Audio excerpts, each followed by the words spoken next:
On this episode of the Turnbuckle, we've got spoilers for WWE's current plans for the main event of both nights on WrestleMania. WWE live event was a logistical mess, and Booker T says AEW fans are like a cult. Folks, we're getting your favorite wrestling move into some wrestling news. I got it right this time. It's time for the Turnbuckle.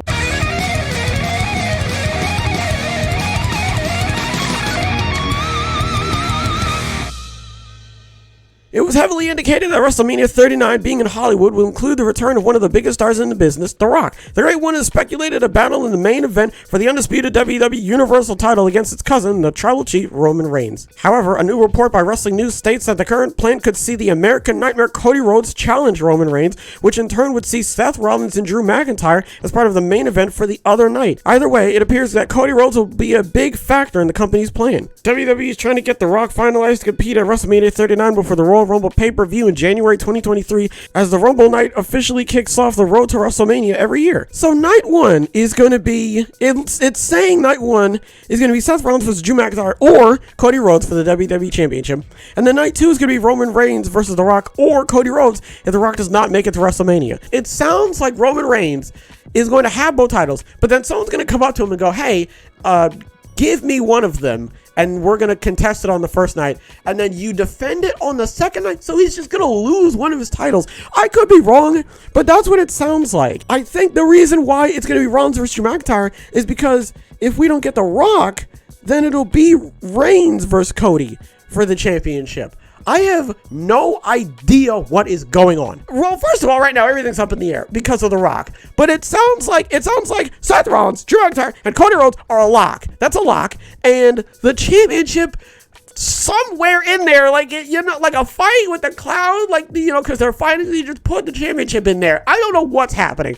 So I guess we're just gonna have to wait and see how it turns out, because man, until then, I am so confused. Next, the WWE live event was a logistical mess. According to Sean Sapp, on December 26th, WWE held live events in place of television, but one of them turned out to be a logistical nightmare. Many WWE stars didn't attend the live event in Columbus, Ohio, and those who showed up did so after it had already started. Several wrestlers had to hustle leave and attend the event, including Alexa Bliss, Bobby Lashley, Seth Rollins, and Becky Lynch. Additionally, the United States Championship match between Seth Rollins and Austin Theory was scheduled to take place today at the WWE Columbus live event. Sadly, Rollins was unable to attend the show. Damian Priest and Johnny Gargano were brought in to replace Rollins and Austin Theory in the main event. So this is just one of those things that happens, you know what I mean?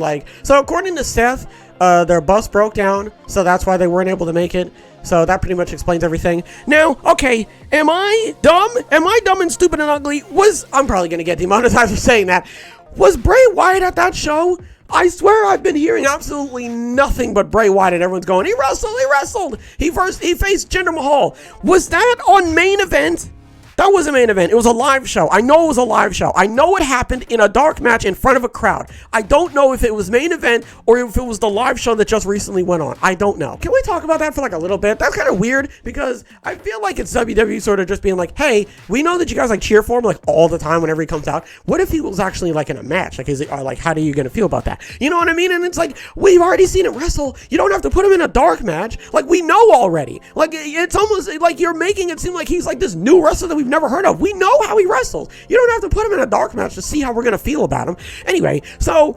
And then, it was Kofi Kingston. Okay, so it was a 6-man ladder match for the IC title, and then you had, I don't remember, okay? I know it was Gunther and Escobar and Kofi Kingston, and then there was a scary botch, which is, okay, first of all, can I just say, from obviously not me, a parent, but from what sounds like a parenting standpoint, that was dangerous, and you shouldn't have done it, and you did it anyway, okay? I'm not saying you deserve any, I'm just saying that was really... low-key, that was kind of dumb, because you could have seriously gotten hurt, but that's neither here nor there. He tried to go for a ladder spot. It failed. He quickly, immediately recovered. Shouts out to him. Climbed the ladder, beat up. Okay, so Santos Escobar's on the ladder, and then there's the dual ladder, because they're going for a spot where they jump off of it or something, so it's a dual ladder set up, right? They're next to each other. Escobar's on one. Kofi tries to jump on the other, fails, and then climbs up, beats him up, and then Yeah, I honestly don't know. I don't know what he's trying to go for, because gravity and everything, but they both leap off, and Kofi like slams himself, not on purpose,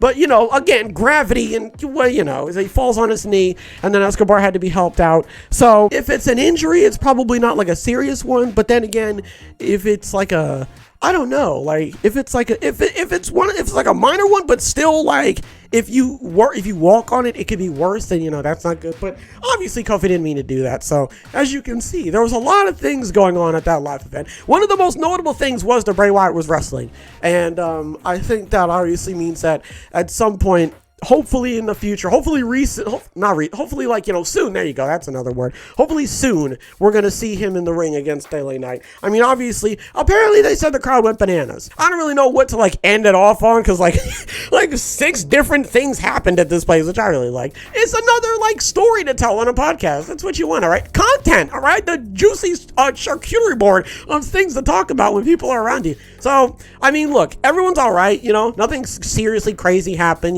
people were late, and that was about it. So hopefully it doesn't happen again in the future. Finally, Booker T says AEW fans remind him of a cult. While speaking on his Hall of Fame podcast, WWE Hall of Famer Booker T talked about tribalism in pro wrestling. One fan stated that AEW fans are like a cult, to which Booker T simply agreed. I agree 100%. I wouldn't say all of them. I'm not going to say all of them, but a lot of them. Sometimes they're just looking for it. It's like being in a relationship. Where you got one of those girlfriends that's just looking through your phone all the time, just looking for something, making up excuses to have a fight, stuff like that. That's the way AEW fans are. You can be talking about something totally irrelevant to AEW, and they're like, wait a minute, he's talking about AEW. Did he say Kenny Omega? It's that kind of stuff. It's like they're paranoid. Relax. No one's thinking about AEW that much enough to where they're going to try and talk in code about it. Can we talk for a little bit? I don't know what's up with you guys with the whole, WWE better, and AEW better, and then like something happens, and then everybody's like, AEW's copying WWE, and all that sort of stuff. What's going on with that? You guys okay? Is everything all right? Why do you guys feel the need to just run like a 100-meter dash to Twitter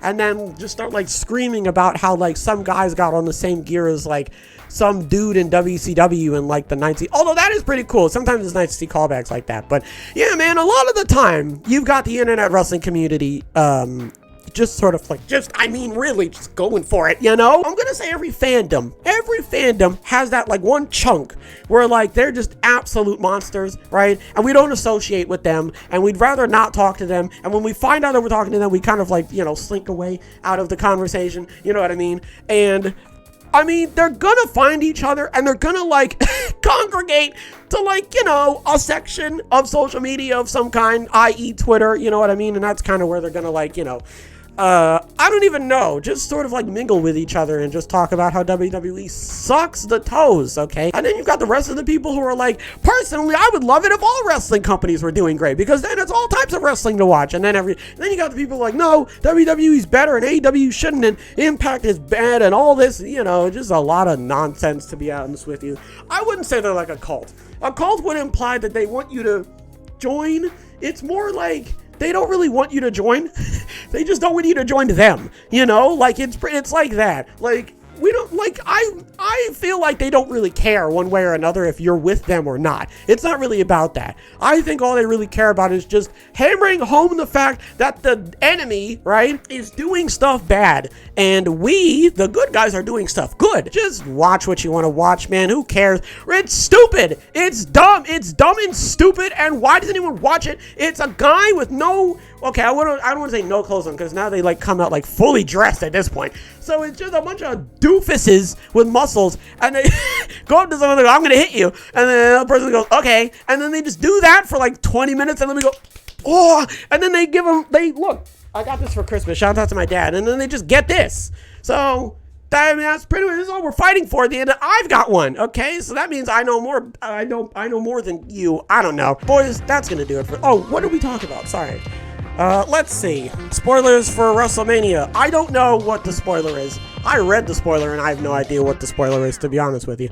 It sounds like it's going to be Seth and Cody or Drew for the championship, and then Reigns and Rock or Cody for the championship.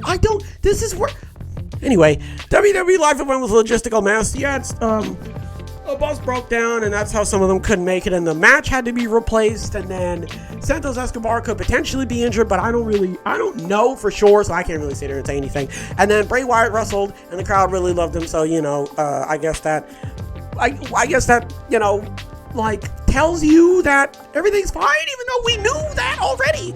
And then Booker T says AEW fans remind him of a cult. I mean, yes, but no. You know what I mean? Like, they resemble a cult in certain ways, but I mean, I feel like cult is like, join us, yes, nothing bad will happen. And, they get you, but I don't think that's gonna, you know what I'm saying? But maybe that's just my extreme definition. I don't know.